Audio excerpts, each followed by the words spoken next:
Everyman Driver Nation, what's going on? Welcome back. I'm Dave Erickson. Thanks so much for joining me on this snowy afternoon here in Spokane.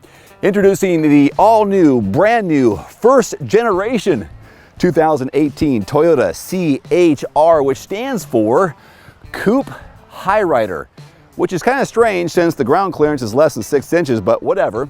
It comes in 2 trim levels, XLE and XLE Premium. We have the aforementioned, and yes, I do have a cold. This is a good-looking, stylish crossover in my opinion, but I do have some issues with it. And today we're going to take a closer look at the pros and cons and hear what you have to say about it as well. Let's get started.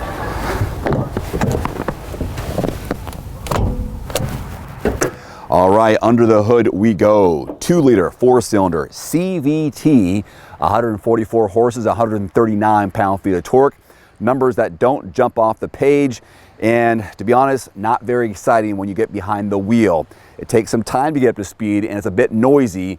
The car struggles to really accelerate, but hey, considering what you have, you shouldn't be surprised. I was surprised at the fuel economy. 27 city, 31 highway is the estimation. I've been getting 24, 25 at best in mixed driving, whereas Toyota is looking for that 29 mile per gallon in mixed driving estimation. I'm not even close. All right, let's take it off the tripod, go inside. I'm gonna tell you what I think about this cabin, pros and cons to it, and some other things that may pop up. First of all, I got my key here. This does not have a keyless entry system. That is on the XLE Premium trim level. We don't have it on this one, and you gotta actually use the key, which is one of my cons to this. The vehicle is unlocked. What? It was unlocked. Now it's unlocked. No, I'm not gonna redo that. So here you go. You've got a 7-inch screen up here.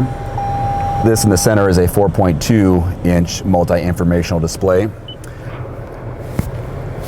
Now you may notice a diamond theme throughout the vehicle, and that diamond theme can be recognized here in the roof line on both sides, somewhat in the door panels, and on the buttons. See how these are all shaped a certain diamond style? Kind of cool. You also see it here on the steering wheel mounted controls. One of the downsides, cons, no Apple CarPlay, Android Auto, but it does have Bluetooth streaming.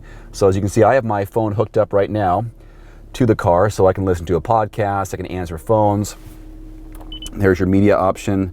Let's go back to home, which you do by doing that. There we go. Vehicle settings.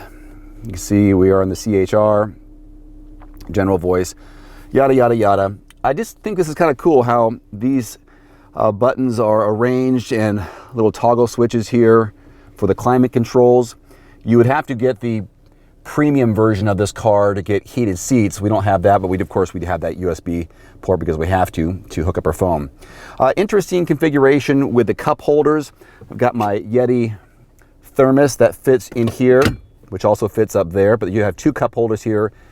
They don't necessarily fit in the side doors, but look at that cool contours and diamonds along the door panel. Steering wheel mounted controls here. You got your lane departure alert. We have the Toyota Star safety system on this, so you've got a nice suite of safety features. Volume and changing channels here. Bluetooth on this side. Trip counter. I can use these buttons here to go left and right in that multi-informational display. Here's lane departure. See, I'm getting about 23 and a half. I have been idle here, so that might drop down. I may have been at 24. I want to talk about the backup camera. Notice where I'm pointing. Oh yeah, you see that in the back? A baby car seat? More of that here in a little bit. So this is something I have an issue with because it's hard to see. Once you pop it in reverse here, you'll see the backup camera illuminate in the rear view mirror. This does take some getting used to, and I feel like the picture is too small and I'm squinting. I gotta get real close to it to be able to see the detail, and those lane lines don't turn with the steering wheel. So I'm turning the steering wheel and they do not move. I wish that was down here, and I don't know the answer as to why the backup camera is up there and not right there. So that does take some getting used to. I'm not a big fan of that being up there. So what's the difference between the XLE and XLE Premium? About 4 or 5 things, and the price difference, I don't know if you want to pay the extra couple grand, but this is what you get. You get fog lights, a keyless entry and keyless start, power folding mirrors, heated front seats, and blind spot monitor with rear cross traffic alert. That's the only difference between the XLE and the XLE Premium for the most part. So here's a look at your backseat legroom and headroom from a guy who is 5'11". Kick off the snow a little bit. This was my position as a driver up front, and considering this is a compact, I'm okay with that because I've got a little bit of room between my knees and the back of the seat. Hopefully you can tell from this camera, it's a little dark in here, partly because there is no moonroof or sunroof available in this vehicle. Again, some of the cost-cutting measures that Toyota has taken. But headroom is good. I'm 5'11", so I've got another inch or so for my head. You've got cup holders in each side door panel, partly because there's no fold-down armrest where you would find cup holders, and there are only two old blank handles, and they are here for the front passenger and front driver, nothing for the back, which I guess is fine because you're not going off-road. There's no all-wheel drive. I'm always surprised that there is one for the driver because the most secure place would be your hands on the wheel, my opinion. I do have a car seat, a baby car seat in the vehicle, which is something I'll hopefully do more so in the future to give you a perspective on how much room is in the back of some of these vehicles I review. And I'll probably do some install videos in the near future. But here's how much room is allotted for the car seat with the passenger seat all the way back. So that should be just about fine, but then you will be limited on how many adults you can get back here. Most likely this is going to be a 4-seater, 5 if you get them really tight shoulder to shoulder in the back seat. There we go. Let's take a look at the cargo room now. All right, let's go ahead and pop the hatch back. The only way to do so is to do it physically because there is nothing here on the key fob to open it up manually. There's nothing on the inside either. Some of the cost-saving measures they're taking. So just below the Toyota icon to the right of the backup camera, soft pad, press it, and up it comes. Now you're looking at 19 cubic feet of cargo space behind the back row, which seems sufficient enough for me. I've got a couple of items back here for storage. I did go to Home Depot recently. When I folded down those back seats, I increased it to 36 cubic feet of volume, and I put in here some big boxes. It was a ceiling fan and also a small refrigerator actually, and I put it back here and it fit just fine. So surprisingly, a decent amount of room for cargo space in the CHR. Here's some feedback on my YouTube channel below my just arrived video from last week. Looks like poor visibility for kids in the back on road trips and such. Same problem the FJ had. Followed up by, that's what people thought of the Range Rover Evoque, but it's still sold. Speaking of that, listen to this press release I got just yesterday. This came out on January 11th, 2018.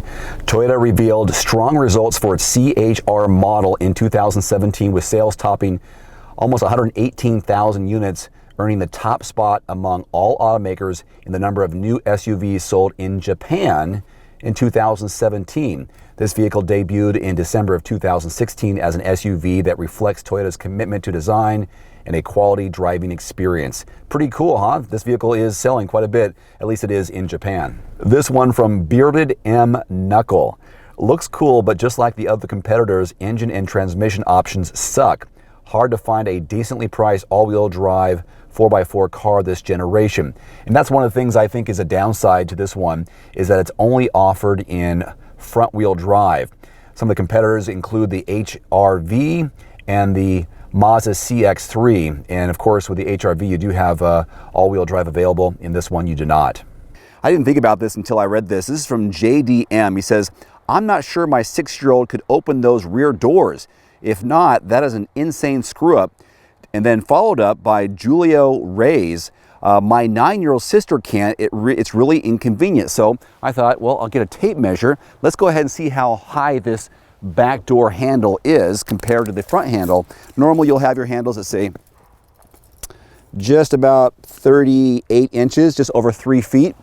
Here, normally you might have it right there around 40 inches, but this is looking at 51 inches high, which, yeah, if you're a 6-year-old, 7-year-old, 8-year-old, you might have a hard time reaching and opening this handle. I like the way it flows into the contours and shape of the vehicle, but that might be something that they might want to reconsider in the future. I don't know, but it's a good point. Thanks for your comments.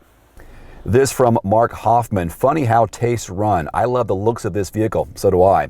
The weak engine and no all-wheel drive removes it from my list, though. Glad to see you reviewing Toyotas again. You're my go-to car reviewer. Thanks, Mark. This comment from Rooster: the styling and design of this car is an abomination. I know Toyota designed it to be a Scion, which is true, but this car should have died with a Scion brand. This crossover sits way too close to the ground and with no all-wheel drive. Visibility on back seat is horrid, claustrophobic AF. I think you know what that means. And speaking of visibility, I'm pretty good with the front visibility. A-pillars don't really get in the way. And if I look over, yeah, I can see where that might be an issue, and that back hatch window, kind of an issue as well. But when you're backing up, yeah, you could turn around and look out or try to use that backup camera. But I think Rooster makes some good points.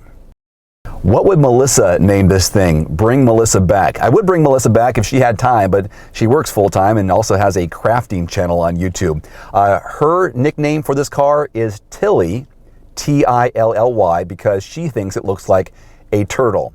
There you go. Thanks for the question. Honda Tricks writes, worst designed car ever.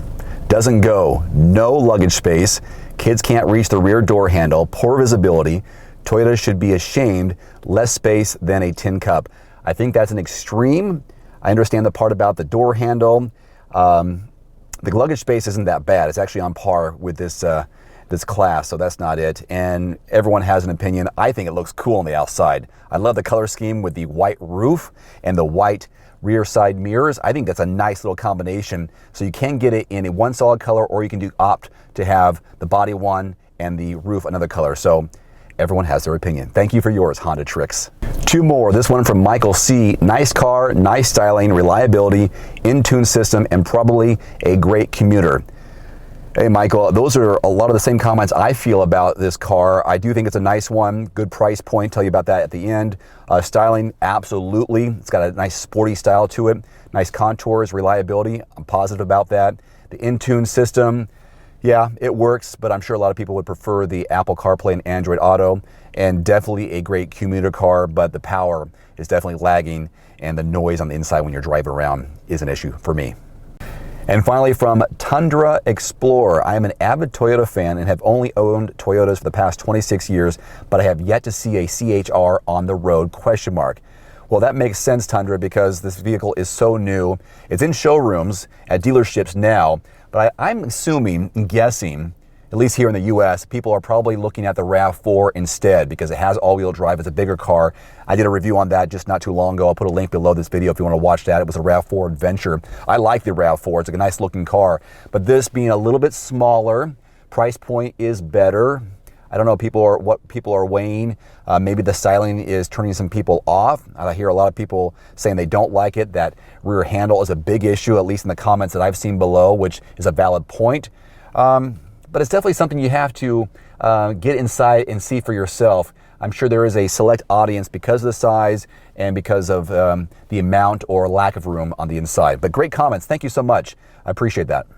So the base MSRP on this CHR is $22,500. We have some extras on it. So what you see right here, $24,500. Yeah, it's got some issues. Only front wheel drive. I'm kind of iffy about that backup camera. Power's not that fantastic, but it does have some cool things about it. I mean, it's definitely a head turner. It's got some cool features, and it's very economical to get into. It's definitely worth a look and absolutely a test drive. Until next time, I'm Dave Erickson. Thanks so much for watching. Toyota, thank you for the press loan. We'll see you next time. Adios. How do you know you're getting the best deal on a new or used car? Call 844-765-0610. Make one phone call to hear about all the great deals near you. We know all the brands and all the best deals. We're not a dealer. We're here to help you find the right car. Call 844-765-0610 today.